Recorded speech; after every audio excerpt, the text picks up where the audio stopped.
Bonjour et à toutes et à tous. Euh, on va du coup aujourd'hui aborder la problématique des troubles féminins.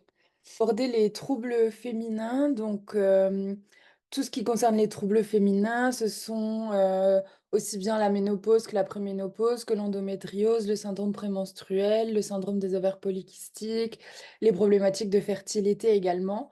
Alors je vais toutes les survoler puisque en 30 minutes on n'a pas le temps de tout aborder dans le détail, mais en tout cas pour vous expliquer un petit peu le fonctionnement. Pour me présenter quand même rapidement, je m'appelle Pauline Toiteau, je suis diététicienne. Je suis également formée en micronutrition et nutrition sportive et je suis formée en micronutrition et dans les troubles féminins. Tout ce qui va concerner ce qu'on va voir aujourd'hui. Et puis, je me forme actuellement en nutrithérapie, c'est toute une sphère qui regroupe l'alimentation santé. Je pars du principe que pour avoir une bonne santé, il faut commencer par bien s'alimenter. C'est un petit peu la trame aussi qui va être déroulée tout au long de ce webinaire. Donc, on abordera les hormones féminines, l'hyperœstrogénie également, et puis les prises en charge possibles. Donc, au niveau des hormones féminines, on va retrouver principalement la LH et la FSH, donc qui sont dépendantes de tout ce qui va être œstrogène et progestérone. Donc, il faut savoir que notre hypophyse au niveau de notre cerveau va produire la FSH. Cette FSH va servir à la maturation du follicule et à la production des œstrogènes. Et puis, pareil pour les LH, eux, qui vont déclencher l'ovulation et la production de progestérone. Et en cas d'absence de fécondation, notre cycle recommence, hein. C'est comme ça que ça fonctionne. Au niveau de notre cycle, eh bien, on a un cycle de normalement à peu près 28 jours. Alors, selon les femmes, ça peut différer. On a dans tous les cas un pic ovulatoire au milieu de notre cycle, donc dans l'hypothèse à 14 jours, où on a une prédominance œstrogénique sur la première partie du cycle et sur la seconde partie du cycle, une prédominance au niveau de la progestérone. Donc, au niveau des œstrogènes, les œstrogènes, on en retrouve plusieurs sortes. Donc, les œstradiols, les œstrones et les œstriols, donc au moment de la ménopause, de la grossesse, aux différentes phases de la vie de la femme. Et ils ont des rôles assez particuliers, notamment dans le développement des formes féminines et dans le fait de sculpter les rondeurs, dans le fait de lisser, d'érider la peau, dans la réduction de la pilosité, l'hydratation des muqueuses, le fait d'apporter de la gaieté, de la joie, de la bonne humeur. C'est aussi des protecteurs cardiovasculaires et au niveau de la densité osseuse et ils régulent la température corporelle. Donc quand on sait tout ça, et quand on sait qu'à la ménopause, on a une chute hormonale, ça permet du coup de comprendre et d'expliquer un petit peu les symptômes qui peuvent être ressentis. Parfois, on a l'impression d'avoir un relâchement au niveau de la peau. On peut avoir les muqueuses un petit peu plus sèches. Il y a des risques augmentés au niveau cardiovasculaire et notamment au niveau de la densité osseuse avec l'ostéoporose. Et puis, les bouffées de chaleur, etc., ça relève de la sphère œstrogénique. Donc, ils sont quand même assez importants. Il faut savoir que dans toutes les problématiques féminines, dans tous les troubles féminins qu'on pourra retrouver, l'hyperœstrogénie, c'est l'origine de tous ces troubles féminins. On va quand même parler de la progestérone. La progestérone, ce sont des hormones, enfin, c'est une hormone qui va apporter plutôt calme, apaisement, qui va favoriser un meilleur sommeil et puis qui va permettre un petit peu de dégonfler. Donc, souvent, on peut se retrouver avec une rétention d'eau plutôt en début de cycle que en seconde partie du cycle. Ça peut dépendre des personnes. Il y a certaines personnes qui marquent vraiment bien la prédominance oestrogénique progestérone, d'autres pas forcément. En tout cas, quand il y a un syndrome prémenstruel, on sait qu'il y a un manque de fonctionnalité de la progestérone. On ne peut pas parler d'un déficit qui est très rare, mais il y a un manque de fonctionnalité. C'est pareil, quand il y a un syndrome prémenstruel, on sait que souvent, la femme, au moment de sa ménopause, préménopause, elle sera beaucoup plus sujet aux symptômes, justement, que si cette femme n'avait pas de syndrome prémenstruel au cours de sa vie en période d'adolescence, à l'âge adulte et autres. On n'oublie quand même pas la testostérone, même si on est des femmes, on en retrouve un petit peu. Alors, nous, chez nous, elles sont produites par les glandes surrénales et par les ovaires. Tout comme chez les hommes, on va retrouver aussi des œstrogènes et de la progestérone, mais en quantité plus faible que chez les femmes. D'ailleurs, pour les femmes qui souffrent d'un SOPK, on a un dosage en testostérone souvent qui est très élevé puisque ça correspond à une masculinisation de l'organisme. Pour le cas de l'hyperœstrogénie, du coup, donc on a quand même une hyperœstrogénie qui est relative, comme on l'appelle ça. C'est-à-dire qu'en fait, à partir de 35 ans, à peu près, on a la synthèse de la progestérone qui va diminuer. Donc, naturellement, les œstrogènes vont prendre un peu plus de place. C'est pour ça aussi qu'on dit qu'à partir de 35 ans, la fertilité, elle peut être moins bonne par rapport au fait que cette progestérone, elle diminue un peu. Et puis, on peut avoir une hyperœstrogénie qui va être absolue. C'est lié à ces bêta-glucuronidases, qui sont des œstrogènes, en fait, qui sont réabsorbés. C'est comme si c'était des mauvais œstrogènes qui vont être réabsorbés alors qu'ils devraient être éliminés. Et donc, du coup, ça peut créer des troubles féminins, donc des douleurs au niveau abdominal, des douleurs au niveau gynéco, des kystes aussi. Ça peut créer une inflammation, ça peut créer plein de symptômes. Et les causes, donc la première cause, ça va être la mauvaise détoxification hépatique des œstrogènes, puisqu'il faut savoir que c'est principalement au niveau de notre foie que les œstrogènes sont, en tout cas, envoyés vers l'élimination. Et après, ils sont éliminés par principalement nos intestins et nos reins. Donc, s'il y a aussi une dysbiose intestinale, donc c'est-à-dire un dysfonctionnement au niveau intestinal, ça pourra un petit peu enfreindre ce chemin. Les traitements hormonaux aussi peuvent créer en fait une hyperœstrogénie. Les perturbateurs endocriniens, on le sait maintenant, hein, ils miment l'action des hormones et parfois ils vont mimer l'action d'une œstrogène alors que ce n'était pas le cas. Et puis l'alimentation et le surpoids. Il faut savoir que les personnes en situation de surpoids, elles ont beaucoup plus ce phénomène avec la bêta-glucuronidase que les personnes qui ne sont pas en surpoids.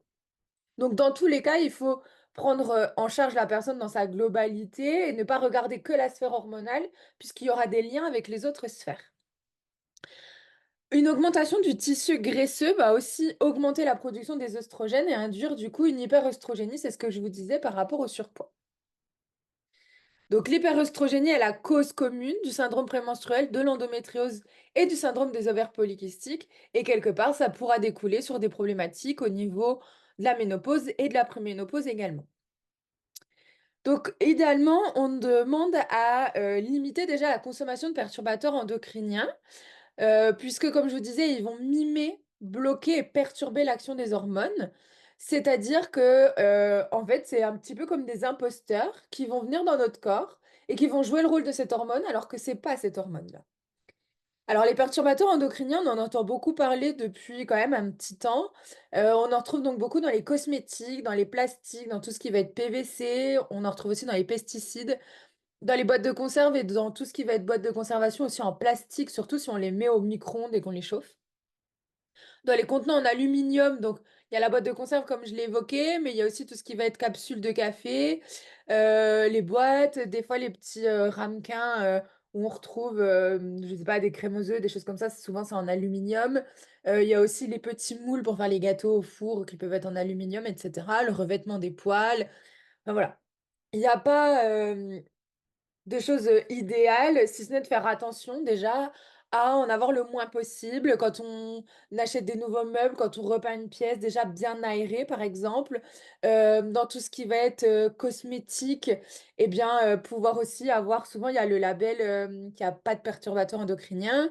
Tout ce qui va être plastique, etc. Faire attention. Maintenant, il y a toutes les mentions, en tout cas sans PFOA, etc. On va aussi pouvoir prendre en charge le stress. Il faut savoir qu'un stress chronique et prolongé, ça va favoriser l'augmentation du taux de cortisol. Et si le taux de cortisol il est élevé, ça va abaisser la production de progestérone. Et donc, du coup, quand la progestérone elle a tendance à être plutôt basse, il y a une hyperœstrogénie qui se crée. Donc ça, c'est un deuxième axe de prise en charge, c'est gérer son stress. Alors c'est quelque chose qui est facile à dire, mais pas toujours facile à appliquer. Il y a plein de méthodes qui peuvent aider à gérer le stress. Au travers de l'alimentation, déjà, on peut déjà ajuster son alimentation. Et puis après, il y a plein de techniques aussi. Il y a d'autres thérapeutes qui peuvent aider dans la gestion du stress. Il y en a qui vont être aidés par simplement la respiration sous forme de cohérence cardiaque. Il y en a qui vont faire des activités physiques douces qui vont les aider. Chacun aura son propre échappatoire lié au stress, mais en tout cas, il faudra le trouver. Donc, bien évidemment, je vous en ai parlé de tout ce qui était intestinal, donc ça passe déjà aussi par la prise en charge intestinale de la dysbiose. Donc en fait, les intestins, c'est notre deuxième cerveau. En réalité, c'est même notre premier cerveau.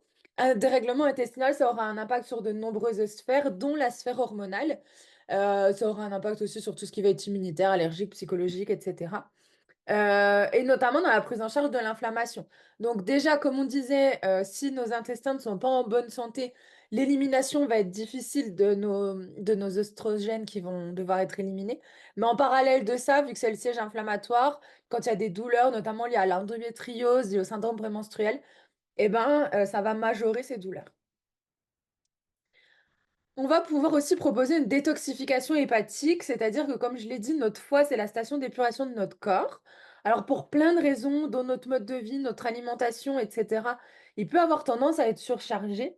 Et du coup, quand on a des traitements hormonaux, comme par exemple la pilule, ça va encore plus se surcharger. Quand on a des traitements médicamenteux également, donc en fait, il faut simplement venir l'aider. Alors, des fois, il y a besoin de faire des détox pour, l'accompagner un petit peu plus, de manière un peu plus importante et des fois, juste simplement, peut-être à peine le soutenir. Dans tous les cas, en fait, notre foie, il va participer à la détoxification, au tri de nos œstrogènes. Donc s'il est pas en bonne santé, le tri ne se fera pas bien.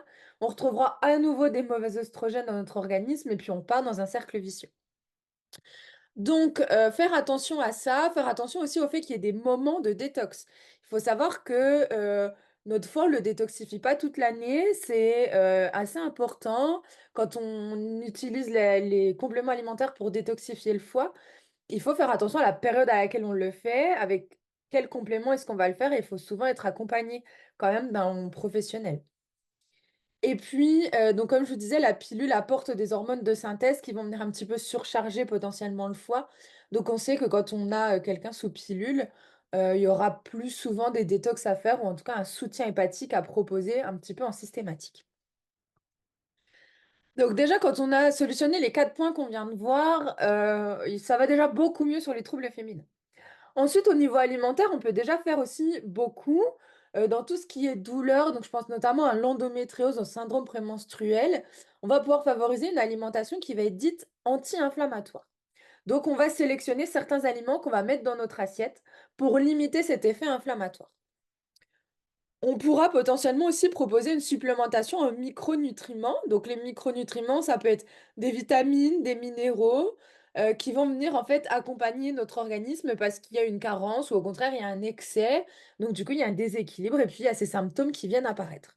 Dans tous les cas, ça doit se faire, sur avis médical, ça ne se fait pas en automédication. Et puis assurer aussi une bonne hygiène de vie. Quand on mange bien, qu'on dort bien, qu'on gère son stress, qu'on a une bonne hydratation, qu'on a une activité physique qui va être adaptée, tout ça, ça va aider l'organisme à bien fonctionner. Alors, un point qui va aussi être, très important, dont on parle parfois peu, ça va être la thyroïde. En fait, dans certains cas, tout ce qui va être trouble féminin, notamment pour la fertilité et sur l'endométriose, la thyroïde, elle a un lien très intéressant et très important aussi. Donc parfois, il y aura besoin d'aller regarder au niveau de la thyroïde et de faire une prise en charge au niveau de la thyroïde pour justement améliorer tous les symptômes qu'il pourrait y avoir. L'insulinorésistance, alors l'insulinorésistance, ça concerne principalement les personnes qui vont être atteintes de SOPK, donc c'est le syndrome des ovaires polykystiques. Cette insulinorésistance, elle a un impact sur la prise de poids. Comme je disais précédemment, quand il y a une personne qui est plutôt en situation de surpoids, il y aura à nouveau une mauvaise élimination de ces œstrogènes. Donc en fait, le fait de prendre en charge cette insulinorésistance, ben, dans un premier temps, de vérifier s'il y a insulinorésistance ou pas et dans un second temps, de la prendre en charge, ça va limiter l'impact du surpoids sur la sphère hormonale, mais aussi sur l'organisme entier et du coup, favoriser la résorption des symptômes qui pourront y être liés. Alors, chaque personne est différente, chaque prise en charge est différente, donc c'est à personnaliser en fonction des besoins de chacun. C'est pour ça que là, aujourd'hui, je vous donne pas des pistes, je vous explique un petit peu comment ça fonctionne, mais après les pistes sont vraiment individuelles et personnelles, donc après c'est propre à chacun, c'est de la personnalisation dans notre suivi.